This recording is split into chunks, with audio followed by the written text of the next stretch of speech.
When your dog doesn't want to come when called, it can be a significant limitation to your freedom of movement and enjoyment of life. And that's unfortunate because it's relatively easy to solve. However, the solution doesn't involve randomly calling your dog when it has no idea what to do or if it simply doesn't want to come.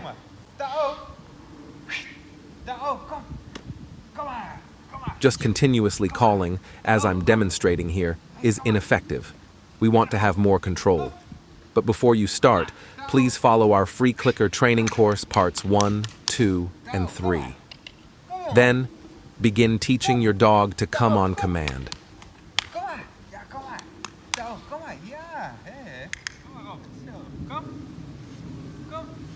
As I mentioned earlier, I want more control, and I achieve that with a 10-meter-long super grip line. With the super grip line, I simulate his freedom, but when I call him, I still have control and can gently bring the dog to me. This way, I can teach him that coming to me is always enjoyable.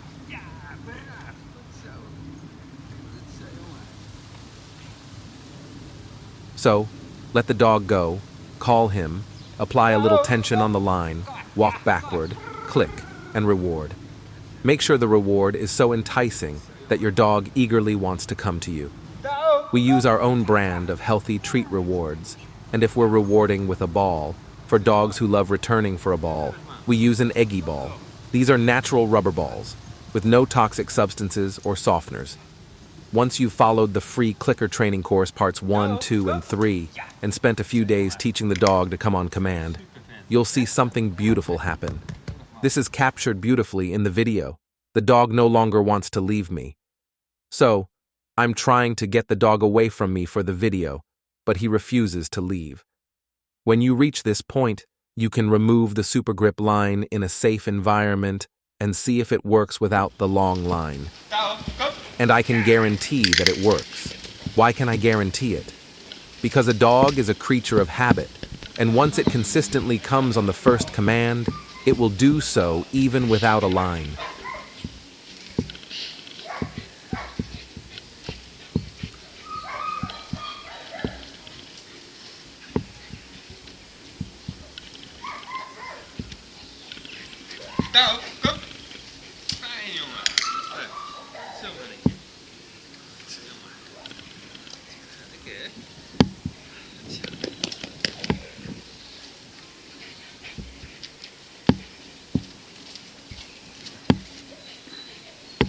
When you've reached the point where your dog only has eyes for you and always comes when called, it's time to add more distractions.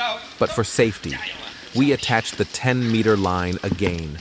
I asked my daughter Elisa to provide some distraction with her Jack Russell Pixel by calmly walking around the training field.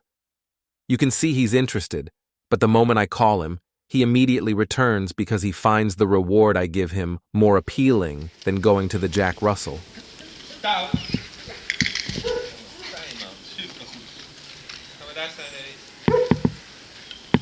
And since things are going so well, I ask Elise to pull out all the stops to distract the dog. In fact, I want it to go wrong, because when the dog makes a mistake and doesn't respond to the recall, that's when I can correct him, and that's when the dog truly learns. As you may have noticed, there was a fence between the Jack Russell and the German Shepherd I was training.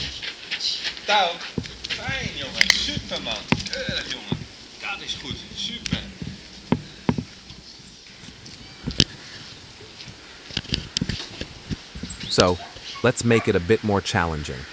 We bring in another dog, our almost 10-year-old Great Dane, without a fence in between. Of course, initially, we still use the 10-meter-long super grip line to maintain control. This is also going very well, but in a video, it might seem like we're doing it all in one day, which is not the case.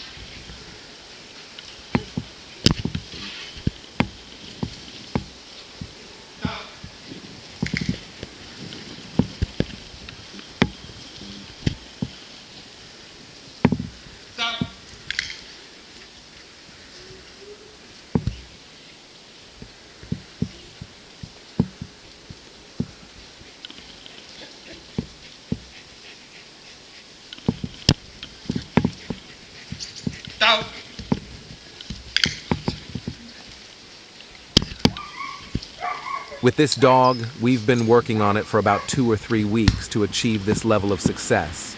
When you have 100% confidence that things are going well, you can remove the line. But only do it when you're sure about it, as uncertainty can be your biggest pitfall. Dogs sense uncertainty very accurately, and if you're unsure, things can go wrong. I promise to make a video demonstrating recalling a dog in all situations. So here we go. For example, here's a delightful bone, and when I want him to come away from it, he should simply come to me.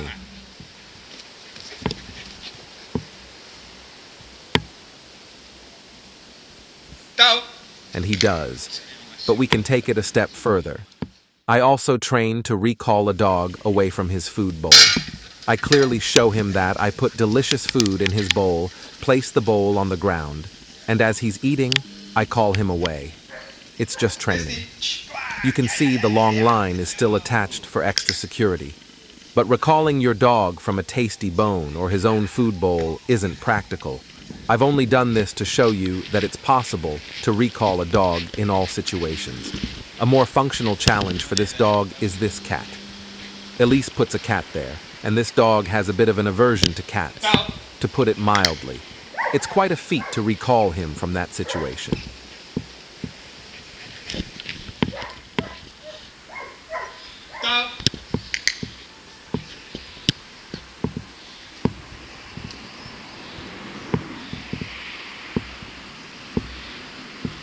For safety, we still have a fence between them because we're not going to put a cat's life at risk just because we want to train.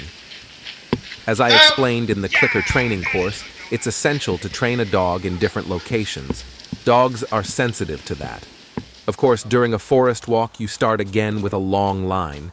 And at a point when you have 100% confidence, you practice without the line, just like what I'm doing here. I hope that with this video, more dogs can enjoy off-leash walks while still being under control. Best of luck with your training. If you enjoyed this video, please give it a like and subscribe to my YouTube channel. Is het? Ja, dat is fijn, jongen. Goed zo.